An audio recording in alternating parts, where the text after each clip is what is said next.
A Wrinkle in Time is directed by Ava DuVernay and stars newcomer Storm Reid, Oprah Winfrey, Reese Witherspoon, Mindy Kaling, Gugu Mbatha-Raw, Zach Galifianakis, Michael Pena, and Chris Pine. Meg Murray, played by Storm Reid, is struggling with normal life after her scientist father, played by Chris Pine, has vanished for 7 years.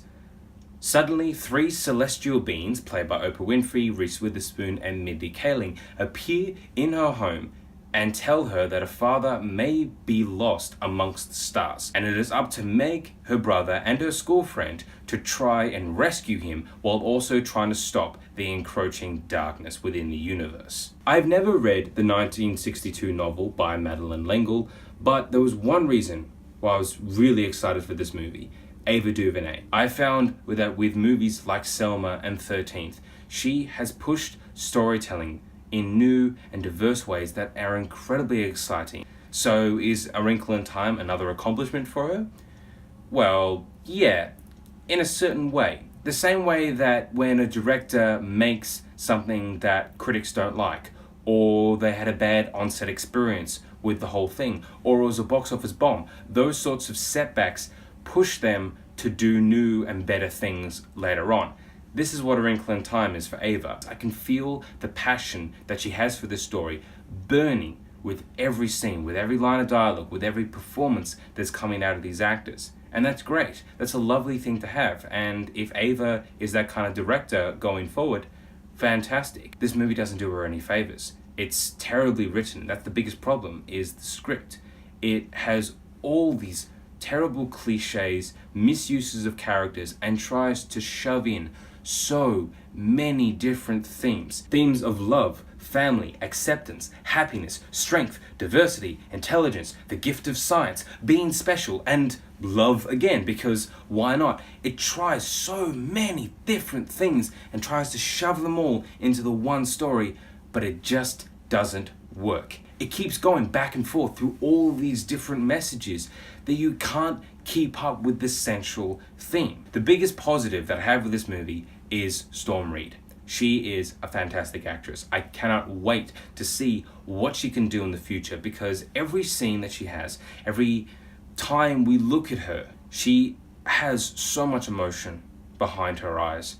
She is expressing and conversing and being in that moment and being that character in a way that is exactly the same as any experienced actor out there. And I do love Chris Pine as well. When he comes into the story, it's wonderful. He has a scene which was truly emotional. And sure, Oprah looks fantastic. This movie looks really nice. There's a lot of color here. When they're going to their fantastical worlds, it is really brimming with a lot of imagination. I love the costumes. At the same time, the worlds that they go to, those colorful things, are all in the first half. Then they just go to really boring, flat, simple color landscapes, which I've seen in 100 movies before.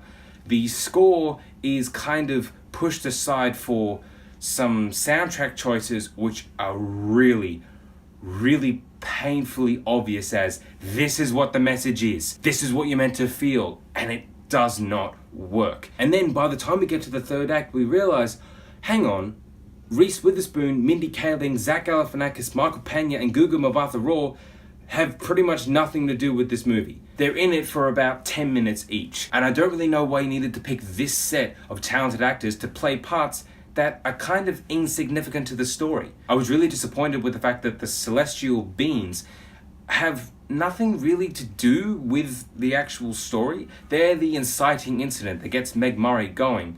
But then they just disappear and say, our power is fading, bye. Now you do it yourself with your 6-year-old brother and your other 12-year-old friend. How was that fair? I thought that was a giant hole in this story. And even just the encroaching darkness, it's called the It, and it's just pure evil, is such a boring, cliched villain I've seen in so many movies. And I never like it. It's never a good idea. It works fine in a children's novel, but you need to actually give a more tangible villain for a movie, so that way we can understand, oh, this is an actual threat to our characters, instead of feeling yeah, I know exactly what's going to happen. They're going to defeat it, and everything's all fine, and we can all sing and be happy, and everyone's great. I had a lot of problems with A Wrinkle in Time. It is a very flawed movie. It has some good stuff. I like Ava DuVernay. I think that she directs most of the actors to get to certain emotional points which are really good. They're not using the story too much, but they have a couple little scenes that are really nice. She wants to tell all of these kids out there, and she said that she made this for 8 to 12-year-olds out in the world. She wants to give them all these really positive messages, and that's a lovely thing. Storm Reid is the best part of this movie. It does look really visually creative in the first half, but it just doesn't work as a whole. I was looking for more from Ava as a director. I was looking for more from a story perspective, and I just don't think you need to go out and see A Wrinkle in Time. So, A Wrinkle in Time, have you seen it? What did you think about it? What did you think about this review? Let me know in the comments below. For more Mr. Movies, click that subscribe button coming up right there. Thanks for watching.